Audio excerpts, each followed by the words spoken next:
and answer session when several attempts to interrogate payment of contractors by Southeast St. Mary Member of Parliament newcomer Christopher Brown were blocked and steered towards the minister's statement as per the standing orders. This didn't sit well with the opposition members, who soon grew visibly upset. Despite several efforts to continue the line of questioning deemed unrelated to the minister's statement and the core responsibilities, the opposition leader demanded an answer from the Speaker before staging a walkout.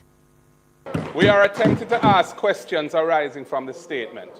The statement was a wide-ranging statement.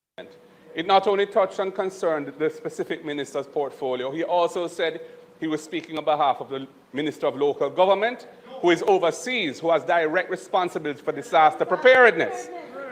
On more than one occasion, the member on this side who was sought to ask a question has been prevented from completing the question, and instead a point of order has been taken, which I don't know what the ruling was, or you yourself have intervened to prevent the statement, the question from being asked. Yes. I want to know what the question was that the member for South East St. Mary was seeking to ask. I don't know what his question is. Distressing for democracy. That's how opposition leader Mark Golding is describing what he says is the heavy-handed and unfair conduct of parliamentary proceedings. He was speaking at a hastily called press conference in the opposition members' chambers at Gordon House, moments after the opposition walked out of Parliament. Now, Mr. Golding criticized two-time House Speaker Juliet Holness for what he says is an abuse of power.